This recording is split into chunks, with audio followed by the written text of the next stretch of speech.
Bonjour à tous, on est ravis de vous retrouver pour ce nouveau café littéraire et cette nouvelle tournée. Pour cette nouvelle tournée, nous vous proposons de rêver comme nous le faisons ici au 40e Salon du Livre et de la Jeunesse à Montreuil, dont le thème cette année est le rêve général. Des rêves que nous déclinons ici chaque jour sous toutes ses formes en compagnie d'autrices et d'auteurs. Tous ont en commun le goût de l'autre et une irrépressible envie de liberté. Ces rêves d'altérité et d'émancipation traversent les œuvres de nos invités. Bruno Doucet, bonjour.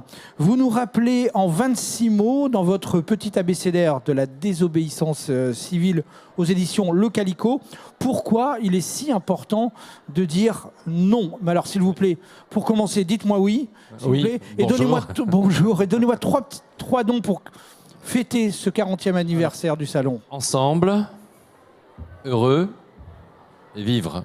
Vivre heureux ensemble. Voilà. Merci beaucoup. Raphaël Frière nous embarque en Martinique à la fin du 19e siècle, au pied du volcan de la montagne Pelée. On va suivre l'histoire de Pascaline et Louis-Auguste qui vont vivre cette explosion, la plus grande explosion de l'histoire de l'île. Un roman poignant et très personnel. On est ravis de vous accueillir. Et vous aussi, pour commencer, Raphaël, 3 mots pour qualifier, illustrer ce salon du livre, ce 40e anniversaire.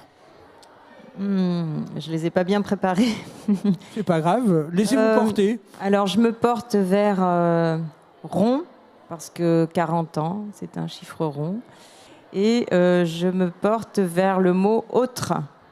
Voilà, autre, parce que un autre monde, et le rêve nous mènera, j'espère, vers un autre monde. Voilà, comme chanter téléphone. Voilà. Oui. Voilà. Séverine Gauthier, merci d'avoir répondu à notre invitation. Bonjour, merci. Bonjour. La piste des larmes raconte avec les dessins de Stéphane. Séverine Gauthier, merci d'avoir répondu à notre invitation. Bonjour, merci. Bonjour. La piste des larmes raconte avec les dessins de Stéphane Soularue l'histoire de la déportation des 5 grandes tribus indiennes à partir de 1831. Sans transition, vos 3 mots pour ce salon? Ouais, alors je dirais découverte, puisqu'on est toujours amené à découvrir énormément de choses. Rencontres, comme celle d'aujourd'hui. Et puis la foule. Je suis toujours surprise de voir la foule de gens qui s'intéressent à la littérature jeunesse. Et c'est toujours un grand plaisir. Ça fait chaud au cœur, hein? Ouais. Enfin, nous découvrirons avec vous, Kamel Khelif, l'histoire terrible de Monozande, qui a vu sa famille décimée sous ses yeux au Congo. Un roman graphique sobre d'une grande beauté. Kamel, merci vraiment d'être là. Vos 3 mots pour cet honorable salon qui fête ses 40 ans? Je reprendrai la couverture de Monozande. Pour celui qui la regarde rapidement, il verra un arbre mort avec une cabane à côté. Mais pour celui qui regardera cet arbre et qui s'arrêtera quelques secondes, il verra que sur cet arbre mort, il y a plein de bourgeons et de fleurs. Donc c'est pour cela, c'est pour les seconds que je peins et que je dessine. Pour les optimistes, pas pour les autres. Merci beaucoup.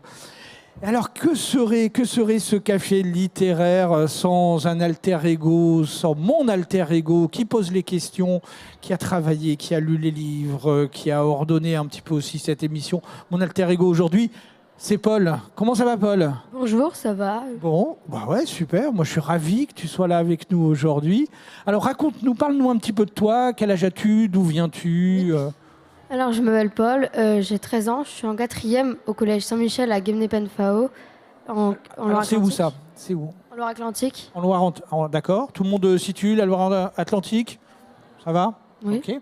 Et alors, t'es quel genre de lecteur, toi? J'aime bien lire les mangas, les bandes dessinées, mais je lis aussi bien des romans. D'accord. Et là, on a tout lu, hein? Oui. Ouais, super. Et alors, je voulais quand même que tu précises quelque chose. Parce que tu es bénévole, mais pas n'importe où. Oui, je suis bénévole à la médiathèque de Plessé. Ça veut dire que j'aide à trier, à faire l'accueil et à certaines fois à réparer les livres. Voilà, formidable, hein? Donc tu baignes dans les livres. Tu vas combien de fois par semaine? Je vais environ plutôt 1 fois à 2 fois par mois, ouais. Parce que j'ai aussi d'autres activités. D'accord. Ben dis donc, bravo à toi.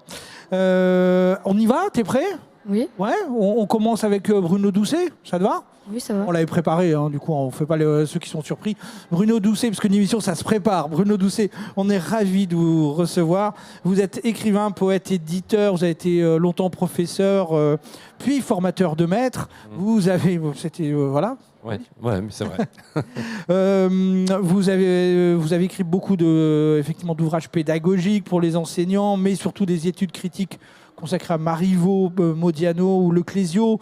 Vous êtes auteur d'anthologies, de récits, de poèmes, et vous avez fondé en mai 2010 votre propre maison d'édition, Oui.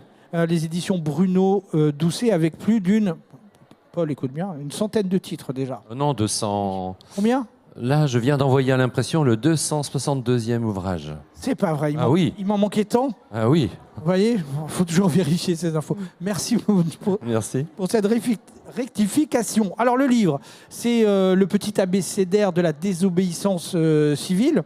En 26 lettres, vous dressez un état des lieux très personnel de cette désobéissance civile, de C pour Cabane à H pour Cédric Héroux. Cet abécédaire fait un bien fou. On se sent un peu moins seul, en fait, quand on le lit, je trouve. Hein, Paul, tu l'as lu, qu'en as-tu pensé? C'est ton genre de lecture, ça? C'est un peu Pas particulier. trop, mais moi je trouve intéressant de faire passer un tel message dans un abécédaire Ouais. en faisant, en faisant passer plein de termes différents sur la désobéissance civile. Alors vas-y, ta première question. Alors, pourquoi sous la forme d'un abécédaire? C'est une question formidable. L'abécédaire, je dois dire que c'est un genre qui est universel et de toutes les époques. Il y avait des abécédaires en Grèce dans l'Antiquité, les Égyptiens le connaissaient déjà, les Étrusques. On a des abécédaires sur des tablettes d'argile gravées dans la pierre, sur du papyrus. Au Moyen-Âge, des colporteurs sillonnaient la France, par exemple, avec des abécédaires sur des tablettes de bois. Et puis, il y a encore aujourd'hui des mamans, des marraines, des dames, des grands-mères qui, lorsqu'un enfant naît, vont réaliser des petites tapisseries avec des abécédaires. Les lettres, hein, peut-être tu en as déjà vu. Voilà, alors c'est un genre vraiment universel et je me suis dit, souvent l'abécédaire cherche à colporter des idées. Souvent, l'abécédaire, ce sont les fondamentaux d'une éducation. Il n'est pas étonnant que les religions s'en soient emparées pour faire des espèces de bréviaires très simplifiées, souvent à l'usage des enfants ou des jeunes gens.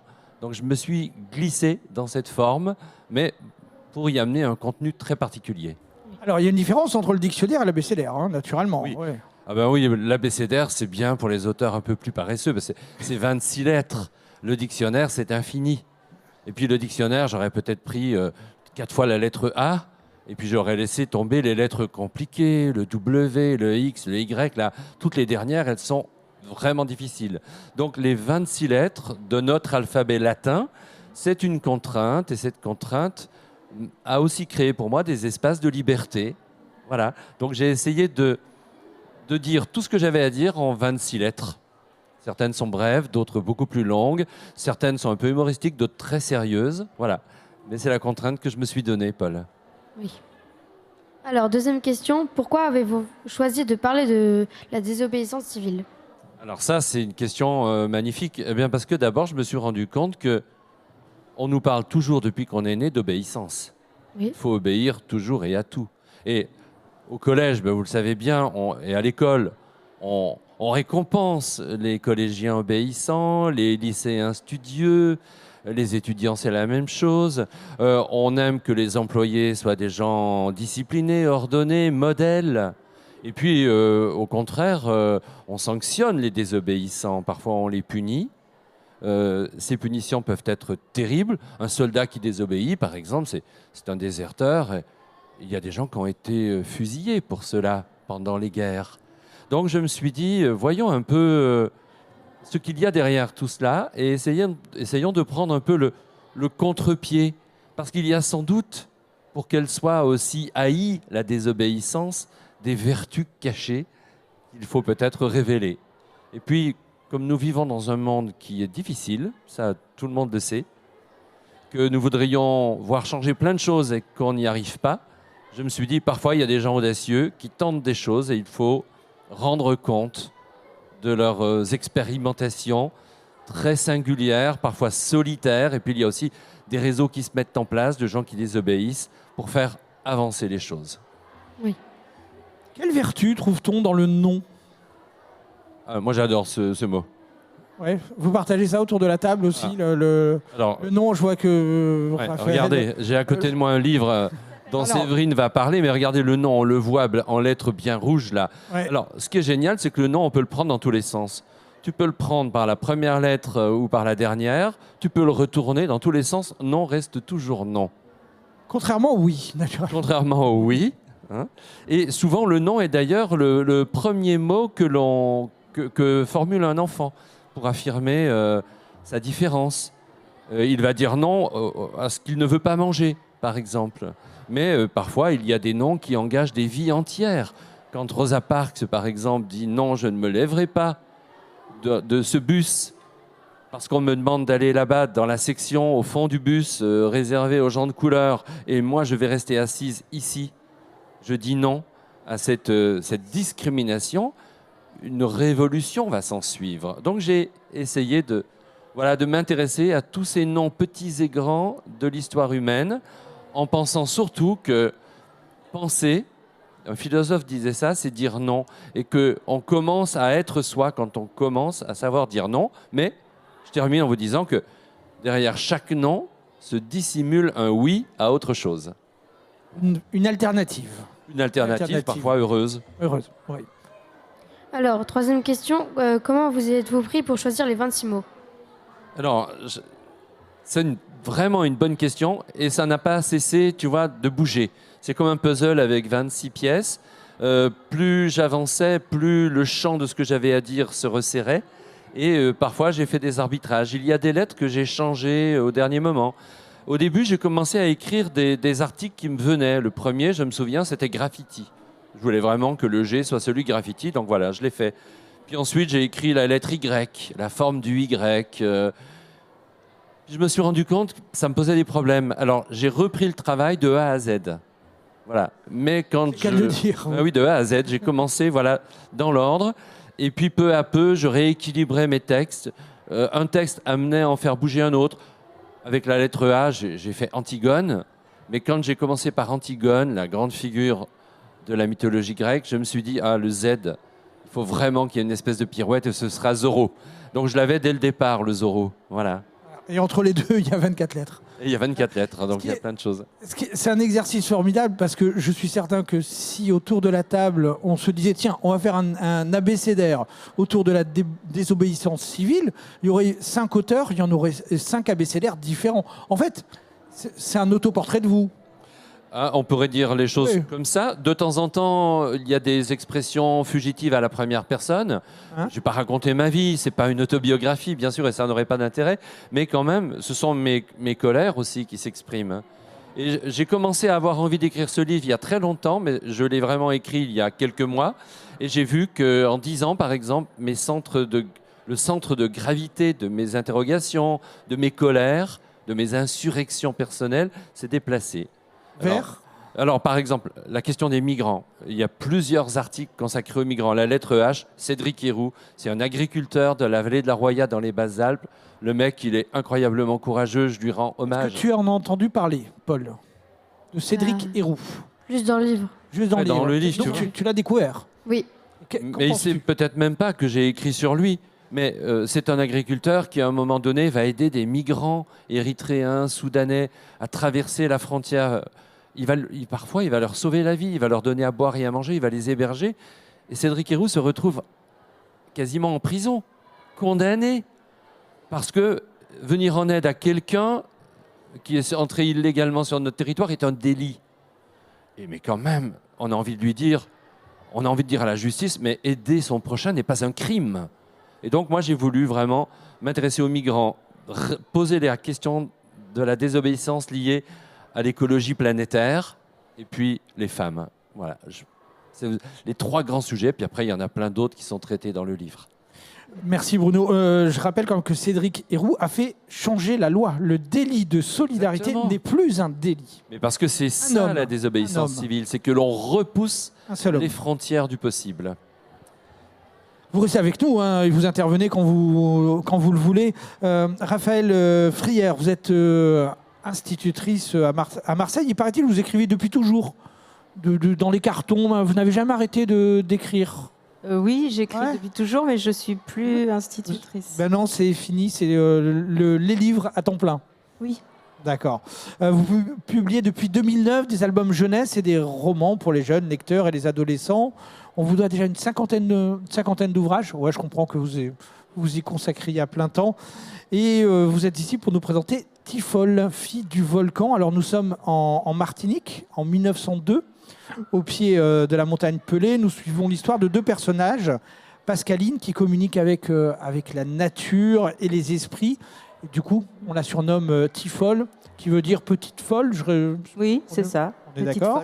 Elle est la seule à entendre la colère du volcan qui est en train de monter. Le second personnage, c'est Louis-Auguste Siparis. Il a grandi dans un orphelinat religieux et est ensuite adopté par une riche famille de planteurs qui vont lui faire vivre un enfer parce qu'il va devenir un espèce de jouet vivant pour les enfants riches du propriétaire. Il se révolte, lui, contre sa condition de dominer. Une photographie vivante d'une société martiniquaise à la fois mystique, mais aussi rongée par l'esclavage. Paul, qu'en as-tu pensé? Donne-moi ton avis, ça m'intéresse. Moi, je l'ai trouvé très bien décrit. Ouais. Les descriptions étaient vraiment bonnes, donc ça faisait un peu... Et lui à Raphaël, là à côté. On s'imaginait bien à l'intérieur du livre, en Martinique et tout, c'était bien. D'accord, allez, on t'écoute pour tes questions. Alors, votre roman raconte l'histoire d'un membre de votre famille, Tifol.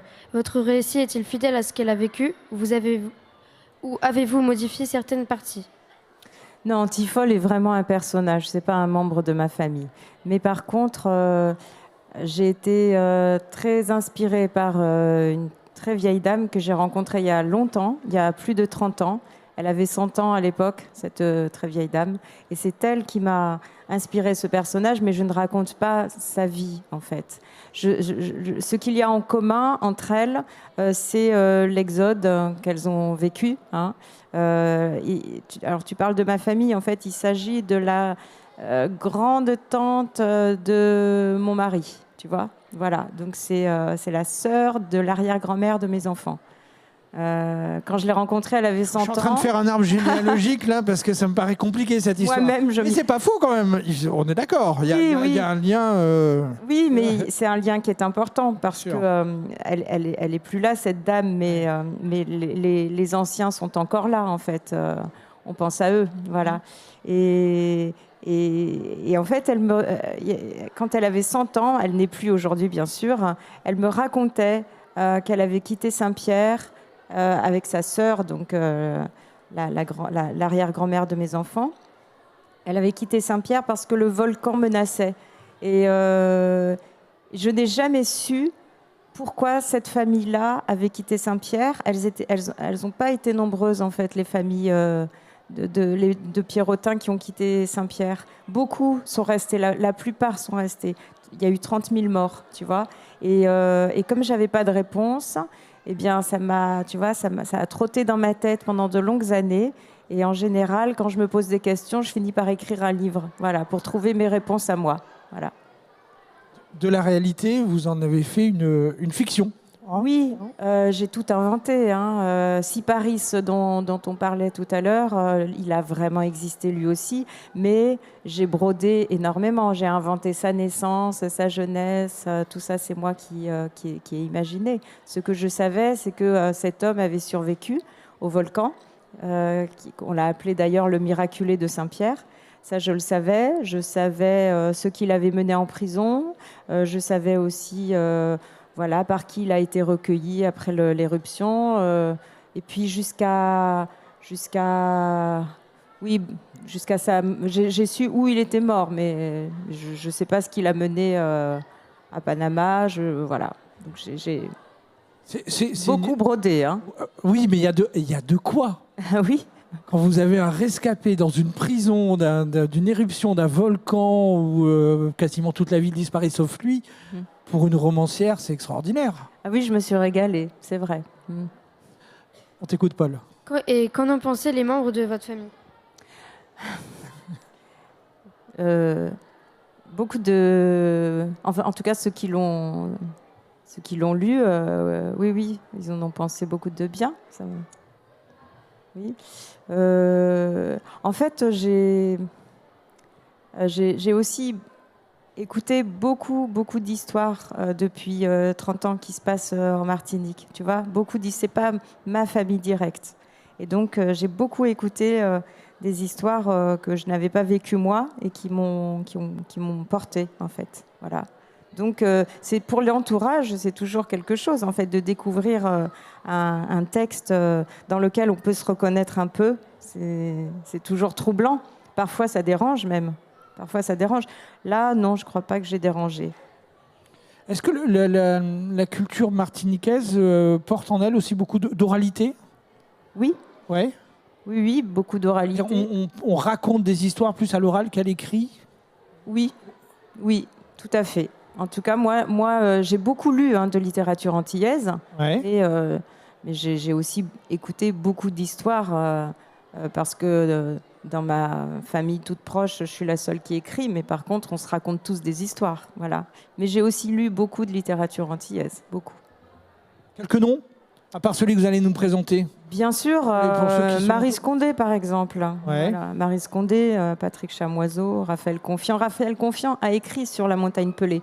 Il a écrit Nuée ardente, que j'ai parcouru, bien sûr, et que j'ai adoré.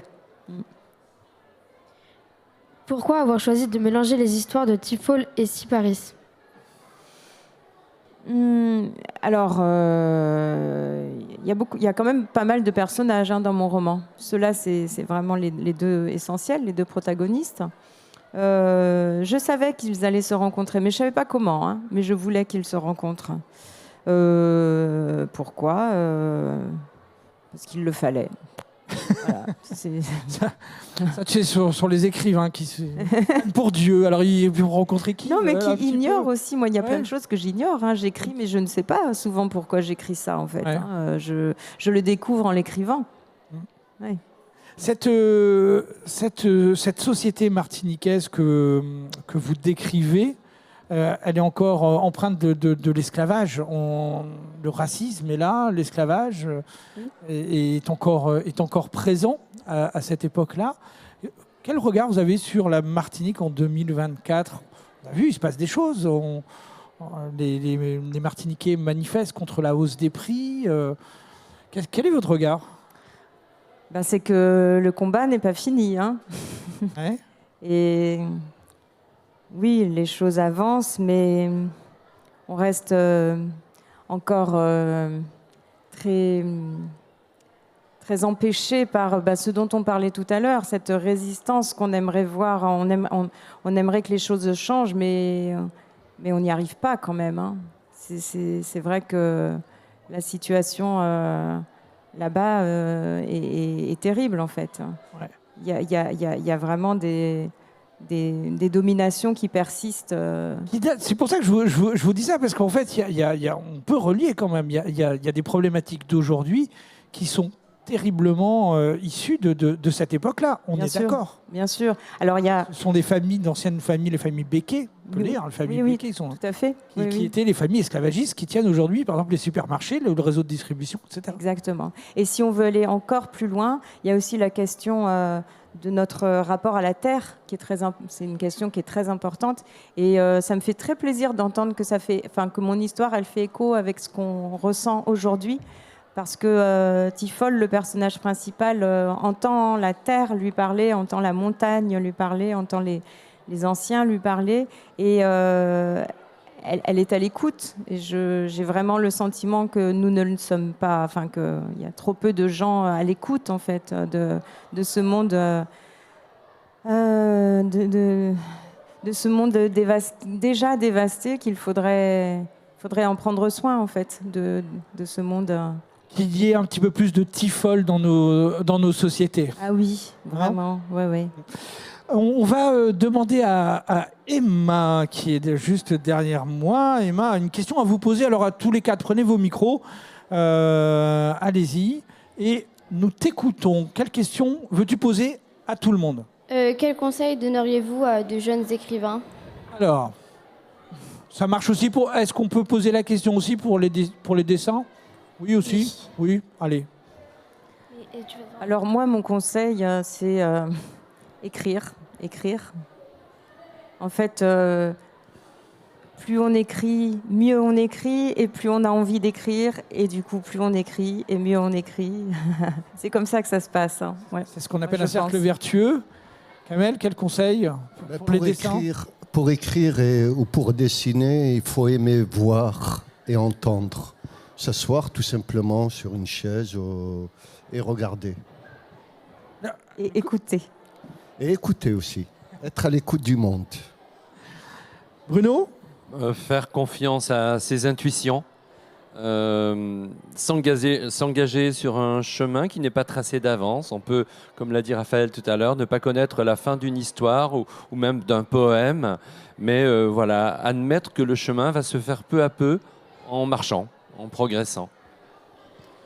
Et Séverine? Oui, alors je dirais un petit peu comme les autres avant moi, il faut écrire beaucoup, mais surtout il faut être curieux et essayer d'avoir confiance et d'écrire ce qu'on a envie d'écrire. Si ce que tu as envie d'écrire, c'est de la poésie, écris la poésie. Si c'est que tu aimes faire des journaux, écris des journaux, du théâtre, des histoires, dessiner ou pas. Et je pense qu'il faut aller nourrir ce qu'on aime faire déjà, naturellement. Si on a une appétence pour l'écriture, il faut se laisser aller à écrire. Et il ne faut jamais arrêter, même si on nous dit que ça ne sert à rien, ce qui peut arriver quand on grandit. J'imagine que tous les quatre autour de la table, on vous a dit ça sert à rien, c'est nul ce que tu fais, ça n'a pas d'intérêt. Ouais, Peut-être pas comme ça, mais on est Pas d'accord, comme ça a ça. traversé vos quatre carrières. Oui.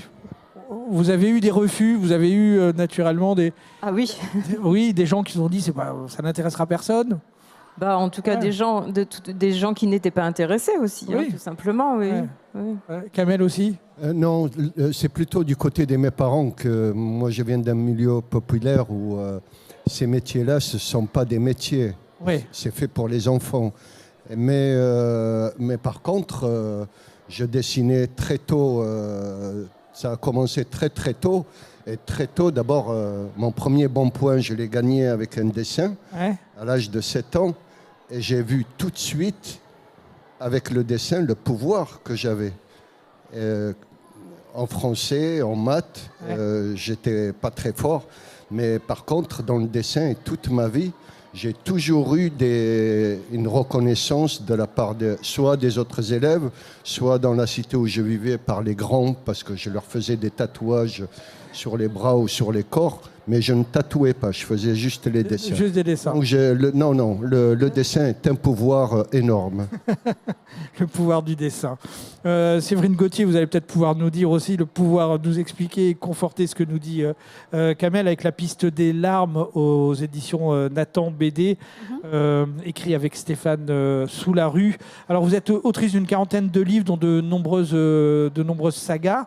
Alors vous avez rédigé une thèse, j'ai vu ça sur les problèmes de souveraineté, souveraineté des nations amérindiennes aux États-Unis. Vous travaillez avec une tribu indienne d'Amérique du Nord et vous voyagez souvent pour vos recherches. Petit détail qui a nourri, je pense... Oui, un grand détail qui a nourri cette BD. Ouais. La piste des larmes. Alors, La piste des larmes, c'est la tragique histoire de la déportation des Amérindiens. Votre BD, La piste des larmes, se concentre sur Diwali et Atsila, qui sont destinés à se marier, forcés à abandonner leur terre aux Américains, chassés naturellement. Ils fuient vers le sud des États-Unis, puis au cours de leur périple, ils sont séparés de force. Ils assistent à la mort de leur famille, leurs amis, de leur clan, un vrai déracinement, une déportation. Qu'est-ce que tu en as pensé, Paul ? Moi, j'avais déjà lu un des livres que vous avez écrits, Les Royaumes muets, et j'étais contente de pouvoir lire un autre livre dans le même, avec les mêmes... comment c'était écrit. Donc tu as retrouvé un univers. Ouais. Alors qu'est-ce que tu as comme question ? Les livres se ressemblent pas, mais oui, je comprends l'idée. Ouais. On retrouve des amis, c'est ça en fait, quand on lit un deuxième livre de quelqu'un, non ? Non, t'as pas l'impression ? Oui. Comme si on retrouve un cousin qu'on n'avait pas vu depuis longtemps ? Oui. Ouais, c'est ça ? Ok. Allez, on t'écoute. Alors, votre bande dessinée revient sur l'histoire tragique d'un Indien et de sa tribu. Qu'est-ce qui vous passionne dans cette époque historique ? Alors, Ce qui me passionne dans cette histoire, moi, c'est quelque chose qui me passionne depuis toujours. Donc, j'en ai fait l'objet de mes études, de ma thèse de doctorat, et j'enseigne ce sujet à l'université. Donc, c'est vraiment quelque chose qui fait partie de ma vie depuis longtemps maintenant. Et c'est vrai que j'ai rarement rejoint mon activité d'autrice et mon activité d'enseignant-chercheur. Les deux se rencontrent rarement. Et sur ce livre-là, c'est une rencontre avec mon éditrice, en fait, qui m'a parlé de cette collection Chemin, donc aux éditions Nathan, qui racontait des histoires d'exil, des chemins d'exil et de déportation. Et donc, je lui ai raconté cette histoire de déportation-là. Et voilà, du coup, on a décidé de la raconter. Et c'est vrai que c'est toujours les histoires d'exode, les histoires d'exil sont toujours difficiles. Elles peuvent détruire les gens de plein de façons différentes. Et c'est ce qu'on a essayé de montrer, l'impact qu'un déracinement complet, total, peut avoir sur les gens différemment. Voilà, les différents impacts que ça peut avoir. Et c'est ce qu'on a cherché à raconter à travers les personnages qui sont confrontés à cet exil-là. Alors, surtout, moi, je fais un point avec un rapport avec Tifol, Oui. ce lien à la nature chez les Cherokees dont vous racontez l'histoire. Il est au-delà d'être présent, il est essentiel. Il est viscéral, il est indispensable dans leur mode de vie. En réalité, ils sont ancrés dans leur territoire et toute leur culture et toute leur religion tournent autour de leur présence sur ce territoire-là. Donc les en arracher, ça crée une perte de mémoire collective pour la tribu. C'est quelque chose dont ils meurent littéralement, véritablement, d'être arrachés à ces terres. Et c'est pour ça qu'on ouvre la bande dessinée sur la cosmologie Cherokee, l'histoire de la création des montagnes par la buse. Enfin, toutes leurs histoires racontent. Et pour eux, le paysage de l'endroit où ils vivent est comme un livre en réalité. C'est la façon dont ils racontent leur histoire, en lisant le paysage, en le racontant aux enfants, comment la buse a créé les montagnes, comment les hommes sont sortis des grottes. Donc, toutes leurs histoires, leurs livres, c'est leur paysage. Et donc, si on les retire de ce territoire-là, ils ne peuvent plus passer leurs histoires à leurs enfants parce qu'ils n'ont plus la lecture de ce paysage. Et être déportés des montagnes de Caroline et de Géorgie au désert de l'Oklahoma, c'est complètement ahurissant comme déracinement. Est-ce que les autorités américaines, en déportant ces tribus, connaissaient ce qui allait se passer? Alors, ils savaient qu'ils connaissaient ce lien très fort. Non, en fait, au moment des contacts, alors c'est des tribus qui vivaient dans le sud-est des États-Unis, donc c'est parmi les peuples qui ont été les premiers en contact avec les Européens.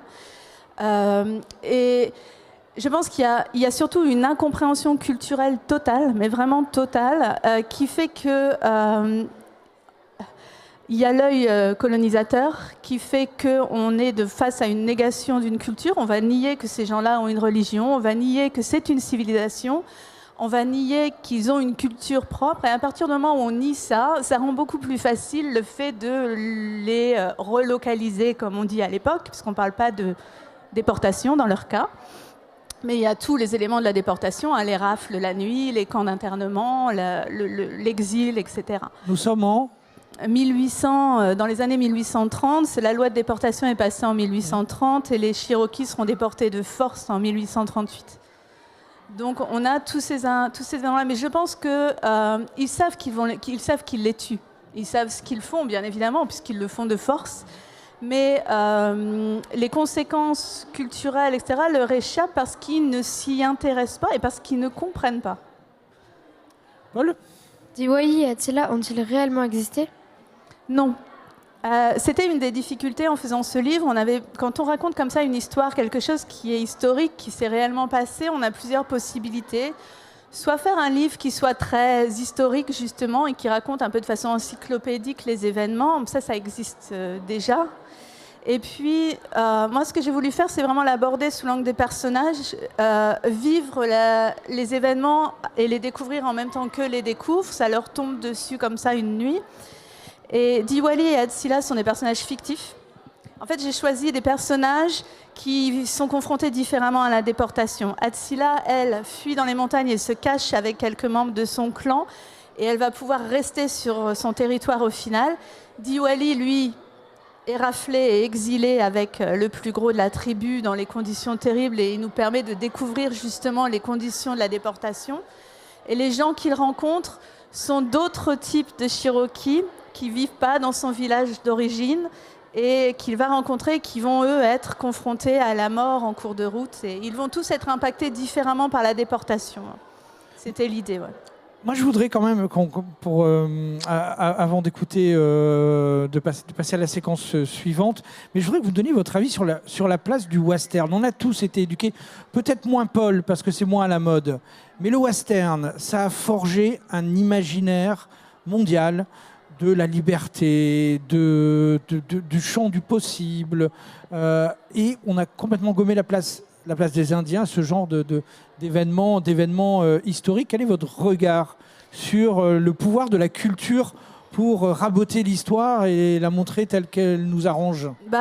En ce qui concerne les peuples indigènes, l'Indien n'existe pas en réalité. Quand on parle de l'Indien, c'est une construction des colonisateurs. Ils ont créé la figure de l'Indien. C'est un stéréotype total qui n'existe pas. Il n'y a pas un Indien. Il y a des membres de différentes tribus qui appartiennent à des peuples autochtones, mais l'Indien lui-même, c'est personne. C'est une construction des colonisateurs. Ça permet déjà d'effacer toutes les individualités, les spécificités de chaque culture, parce que ce sont tous des Indiens. Et puis, c'est leur attribuer à cette figure fictive de l'Indien, finalement, des caractéristiques qui les arrangent. La sauvagerie, l'absence de religion, l'infériorité intellectuelle, ce genre de choses, et c'est bien pratique.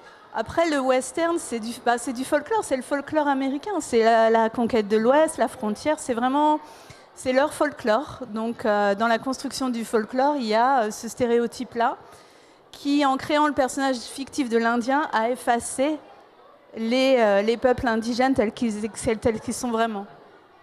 Raphaël. Si je peux me permettre, il s'est passé la même chose. Oui, Voilà, à partir du moment où il y a colonisation, il y a négation de l'autre et on invente un autre, alors que voilà, on nie en fait. Et voilà, il s'est passé exactement la même chose. J'ai envie de réagir sur l'idée de la liberté dont j'ai entendu ce mot-là. Effectivement, la liberté, mais la liberté quand elle se prend en amputant les autres de ce qu'ils ont, c'est un mot qui est très beau, le mot liberté, mais sauf quand en fait il empiète sur celle des autres. Oui, tout à fait, mais pas seulement entre deux personnes, entre deux peuples, entre deux. Et là, elle empiète sur celle des autres, mais elle écrase aussi pas mal les autres. Elle se construit sur les autres aussi. Et après, je comprends l'idée du western, c'est-à-dire que si on parcourt l'Ouest américain, il y a la grandeur, il y a quelque chose qui est tellement spécial dans la nature de cet endroit-là qu'effectivement, il y a un sentiment tout de suite de liberté, etc. Mais voilà, Bruno, rapidement. Oui, très rapidement. Avant de retrouver la Grande Ourse. Quand on regarde des westerns à 8, 10 ou 13 ans, comme notre ami Paul, eh bien, on se positionne dans les processus d'identification. Est-ce qu'on va être du côté du cow-boy, des cow-boys ou de l'ordre, de la domination, ou du côté des Indiens? Et voilà, moi, j'ai vraiment le sentiment que quelque chose de la géopolitique du monde et aussi de sa géopoétique naît à ce moment-là, dans ce regard que nous portons et dans l'adhésion que nous allons avoir, par exemple, au monde indien. Pour moi, par exemple, c'est très net et ça me mène à des ouvrages comme celui-ci. La Grande Ourse, oui, Kamel, je reviens vers vous. Juste Dites-moi. pour continuer, avant le western et avant le cinéma, il y avait les peintres. Ouais. Et si on regarde les peintures des peintres américains, ce sont des paysages pittoresques, vides, il n'y a pas sans habitants. Et on retrouve les mêmes paysages par les peintres français en 1830 et un peu avant, en ce qui concerne la colonisation algérienne, des grandes étendues vides, donc des terres à conquérir. D'accord. On vous retrouve juste après, Kamel, parce que là, c'est la Grande Ourse 2024. Alors, vous savez que c'est Suzanne Morgenstern qui a été couronnée Grande Ourse 2024, autrice incontournable. C'est avec elle que nous vous proposons de passer la semaine pour la connaître un petit peu plus. C'est le feuilleton La Grande Ourse et c'est maintenant.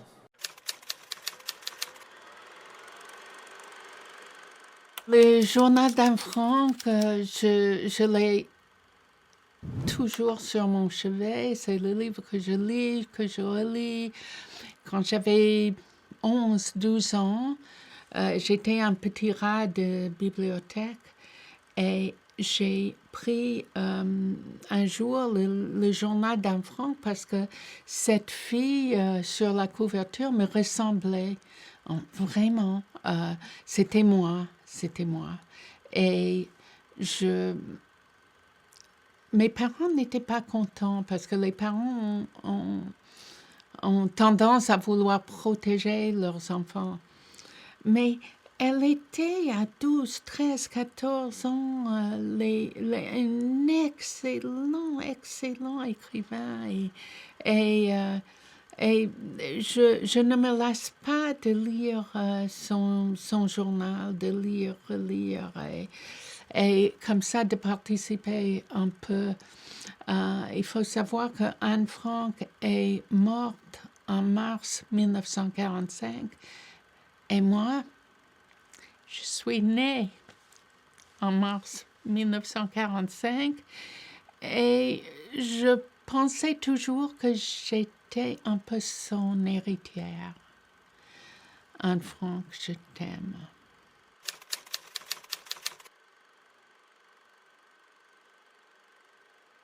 Les rêves d'altérité et d'émancipation, c'est le thème de ce café littéraire. Nous en parlons avec Bruno Doucet, avec Raphaël Frière, avec Séverine Gauthier et avec Kamel Khelif. Kamel, vous êtes né à Alger, mais vous êtes arrivé à 5 ans du côté de Marseille, comme de nombreuses familles algériennes. À Marseille même. À Marseille même. Vous devenez animateur socio-culturel dans les quartiers nord de la ville. En plus de votre travail, vous réalisez des illustrations. Bon, on l'a compris, vous nous expliquiez tout à l'heure que le dessin, ça a été une révélation pour vous.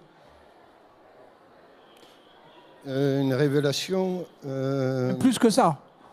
Plus que ça, oui, parce que quand j'ai dessiné, c'était un tout petit dessin, c'était une manière de terminer la journée dans ce qu'on appelait les cahiers du jour. On faisait des frises. C'était deux carreaux de hauteur sur la largeur de la page. En général, les élèves ils jouent avec les carreaux, ils font des damiers.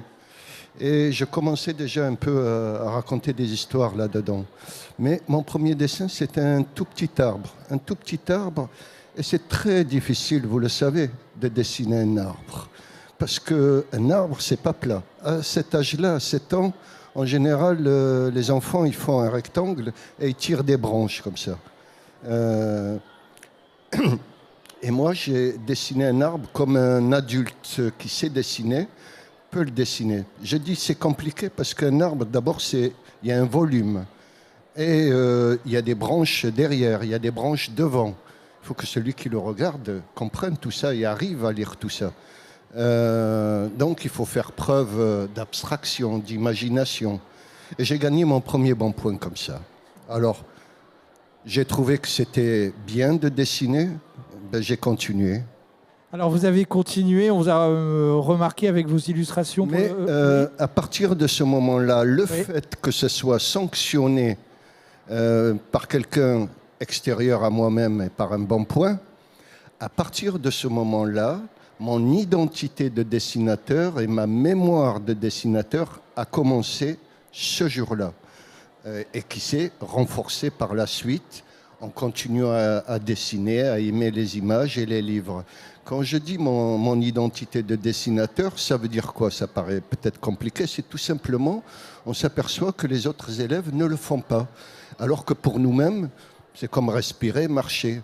Alors ça pose des questions. Et puis ça peut nous faire peur, parce que les enfants n'aiment pas être distingués du reste des élèves. Ils aiment bien se conformer et en même temps avoir certaines originalités. D'autres, ce sera le sport, d'autres la chanson, etc. Et ma mémoire, parce qu'à partir de 7 ans, de ce moment-là, je me souviens à peu près de mes dessins. Aucun dessin avant 7 ans, je n'ai aucune mémoire. Bon, en tout cas, on vous écouterait des heures. Hein. Vous êtes un conteur, vous, hein, un vrai conteur. Kamel, vous êtes là, ici, aujourd'hui, pour nous présenter Monosande. Monosande, ça résonne comme le nom d'une ville ou d'un lieu, mais c'est plus que ça, c'est un monde, Monosande, car c'est un homme. Ndio Monosande est congolais. Il a vécu l'indicible, le massacre de sa femme et de ses 8 enfants. Il a été laissé pour mort, il survivra. Et c'est son histoire que vous partagez. Entre dessin au fusain et pensée de Monosande, ce texte court mais intense ne peut pas laisser indifférent. Paul, on est d'accord? Oui. Qu'en as-tu pensé? Moi, j'ai trouvé vraiment que les illustrations étaient d'une pureté incroyable et le récit était Une pure pureté incroyable. Voilà. Je voulais être sûr que Kamel l'entende. S'il peut le redire une fois, parce que j'ai entendu qu'à Moi moitié. non plus, je n'ai pas entendu. D'une pureté incroyable. D'une pureté. Pureté. Alors il faut se méfier de la pureté. C'est ce que nous apprend Melville avec Moby Dick, la baleine blanche, à son insu, parce que on en parlera peut-être de ce que c'est que Moby Dick, la baleine blanche, mais ce qu'il nous dit par là, méfiez-vous de la pureté. C'est une idée très très dangereuse. Hitler a zigouillé des corps, 6 millions de juifs, les corps qui sont défaillants, qui ne sont pas ariens, Ceausescu et partout, et aujourd'hui... Alors quel terme vous préféreriez pour définir vos dessins? Je l'accepte volontiers de sa part. C'était plein de bienveillance, Oui, naturellement. mais oui, bien sûr. Vas-y, Paul. Quelle question voulais-tu poser à Kamel? Alors, comment avez-vous découvert l'histoire de Ndio Monosande et pourquoi avez-vous choisi de la raconter? Alors, en janvier, je ne savais rien sur ce monsieur et je ne savais absolument rien sur le Congo. Il y a longtemps, on parlait beaucoup du génocide au Rwanda. Et en janvier 2014, je reçois un mail. C'est un grand photographe américain qui s'appelle Jim Goldberg et qui parcourt le monde et qui rencontre des gens qui ont été déplacés par les guerres, par les conflits. Alors, il les photographie et son originalité, il les photographie avec des polaroïdes pour avoir les images tout de suite, après la prise de vue. Et son originalité, il leur fait écrire, il leur donne des feutres, des stylos, de la peinture. Il leur fait écrire ou alors il leur fait dessiner. Soit ils modifient leur visage, soit ils écrivent un petit mot. Et donc, en 2008, il a rencontré Ndio Monosande dans un camp de réfugiés. Et à ce moment-là, il m'avait donc contacté pour essayer de faire avec lui 5-6 histoires de gens qu'il a rencontrés un peu partout dans le monde. Pas seulement en Afrique, mais en Asie, etc. Donc j'ai fait que cette histoire-là et puis j'ai arrêté. Mais de cette histoire, je ne savais absolument rien sur le Congo. Je ne savais même pas le situer en Afrique. Donc il a fallu lire, voir des reportages, voir des reportages assez horribles. J'avais jamais vu ça, en particulier des génocidaires, que ce soit au Congo, que ce soit au Rwanda, c'est-à-dire des gens qui tuent et qui filment leur horreur et qui donnent à voir ça au reste du monde. J'avais jamais vu quelqu'un en train d'agoniser par terre juste quelques minutes avant de mourir. Kamel, quand on regarde Monosande, bien sûr, il y a les dessins qui sont absolument sublimes, délicats, mais il y a le côté texte aussi. Vous avez en face quelques lignes, pensées, qui des fois vont en contradiction avec le dessin, quelquefois l'accompagnent. C'est important cet équilibre. Alors, en général, je commence toujours par un texte, qui soit de moi ou de quelqu'un d'autre, et ensuite, il y a les images qui suivent. Mais cette fois-là, c'est l'inverse qui s'est produit, c'est-à-dire que j'avais très peu d'éléments pour faire cette histoire. Je savais le nom de ce monsieur, ce qui lui est arrivé à lui et à ses 8 enfants et à tout son village. Et c'est très difficile de s'attaquer à des histoires qui ont lieu encore aujourd'hui au Congo et on en parle très peu. Donc d'abord, c'est pour ça que les images sont assez précises. J'ai voulu faire une histoire muette. Et c'est vers la fin des images, c'est de la peinture à l'huile sur du papier. Et vers la fin des images, Jim Goldberg a insisté pour qu'il y ait un texte. Et à ce moment-là, je me suis mis à écrire. Peut-être que s'il est aussi poétique, c'est parce que d'abord, face à l'horreur, à la violence, on a besoin de sublimer. Quand on a peur, on chante, par exemple. Les enfants chantent comme pour éloigner la peur de nous-mêmes. Et face à la violence, la couleur, elle fout le camp. Elle n'a plus sa place.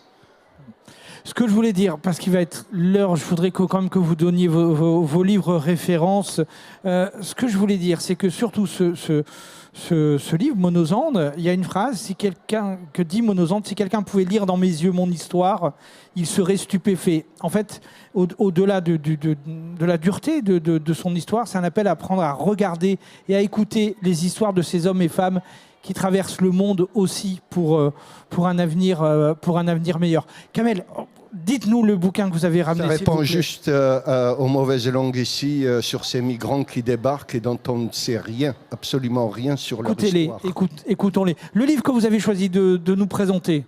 Alors, il est On fait court parce qu'on est affreusement en retard. Il est d'un Algérien qui s'appelle Abdelhamid Benzine. Ça s'appelle Le Camp. C'est un petit livre que j'ai trouvé dans les années 90 dans une librairie d'occasion. Et c'est l'histoire d'un homme qui a passé 7 ans de sa vie dans les prisons et dans les camps de travail forcé en Algérie durant la guerre d'indépendance. Et les derniers jours de sa détention, en une semaine, il a écrit ce petit livre d'une centaine de pages où il décrit un peu le quotidien de la misère, de la violence qu'il a subi, lui et ses camarades. Et j'ai trouvé que... Je peux lire le... Non, on n'aura pas le temps. Il termine par un truc très optimiste. Bruno. Moi, je suis désobéissant parce que je n'ai pas amené le livre. Pas grave, c'est pas grave. Vous allez le voir à l'écran. Il s'agit d'un roman d'une romancière américaine. Premier livre d'une femme qui écrit, elle a 70 ans, elle s'appelle Delia Owens. Elle va écrire un livre qui est un best-seller mondial, Là où chantent les écrevisses. Et il se trouve que je l'ai lu, j'ai été complètement bouleversé par ce roman. C'est l'histoire d'une petite jeune fille qui vit en Caroline du Nord, dans les marais, qui va être abandonnée de tout, dans une famille très pauvre.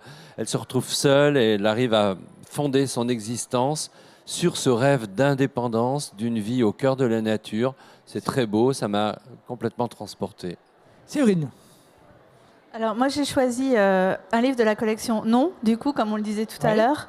C'est Non à l'oppression, c'est l'histoire d'Angela Davis, c'est écrit par Elsa Solal. Angela Davis, elle naît en 1944 en Alabama, dans le sud des États-Unis. Donc c'est son chemin contre la ségrégation raciale dont sont victimes les Afro-Américains, et puis qui va la conduire en prison, à être la femme la plus recherchée des États-Unis, jusqu'à être candidate à la vice-présidence 2 fois. Enfin, un destin incroyable. Et ce que j'ai aimé dans la façon dont Elsa Solal l'aborde, c'est que ce sont des lettres que Angela Davis écrit à un jeune migrant qu'elle rencontre à Calais en 2016. Et elle lui explique tout ce qu'il ressent, que c'est légitime, et elle lui explique comment ne pas sombrer dans le désespoir et comment s'accrocher à ses rêves d'indépendance, justement. Merci. Raphaël. Alors moi, j'ai toujours beaucoup de mal à choisir, donc j'ai hésité entre le discours sur le colonialisme d'Aimé Césaire. Vous vous êtes dit, je prends les deux, allez. Maya Angelou, et pourtant je m'élève. Et finalement, j'ai porté mon choix. J'ai choisi Ma mère a refusé que quiconque écrive sur nos corps. C'est un livre poème édité par le Port à Jauny, une maison d'édition qui est sur le salon actuellement. 2 poèmes. Un qui s'appelle Débris,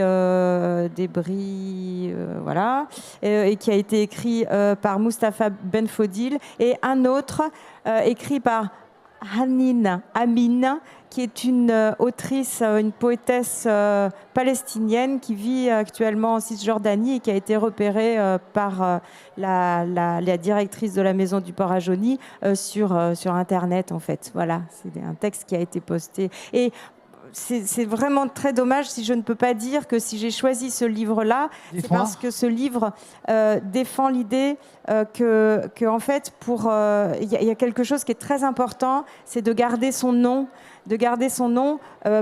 pour résister justement. Et d'Antifol, et Yabé, qui est l'ancêtre en fait, dit « Je ne leur ai pas donné mon nom, je ne leur ai pas donné mon nom, elle l'a gardé précieusement et comme ça on ne l'atteint pas. » Eh bien ici, voilà, on ne change pas mon nom, voilà, ce nom. Alors c'est l'autre nom, c'est le nom NOM qui est très important aussi. On a commencé par le nom, on finit par le nom. Une autre sélection de livres autour des rêves d'émancipation, c'est la sélection Qui bouquine. Petit florilège de titres à découvrir sur Qui bouquine autour des rêves d'indépendance. Le vent a dit son nom de Mohamed Abdallah aux éditions Au Diable Vauvert. Antipode de David B. et Éric Lambé aux éditions Casterman. 20 décembre, chronique de l'abolition d'Apollo ETM aux éditions d'Argo. Alma, tome 3, La liberté de Timothée de Fontbelle et illustré par François Place aux éditions Gallimard Jeunesse. Sauver son rêve de Marianne Katsaras aux éditions Bruno Doucet. Et chez vous, Qui bouquine? Retrouvez toute l'année nos recommandations de lecture sur slpj.fr/Qui bouquine. Allez, 10 secondes pour vous dire au revoir. Un grand merci à nos invités Bruno, Raphaël, Séverine et Kamel pour leur talent, pour votre talent et votre disponibilité. Paul, merci beaucoup pour le boulot. Merci beaucoup au Collège Saint-Michel et à Madame Blé pour leur investissement. À demain. Bye bye. Sorry pour le retard.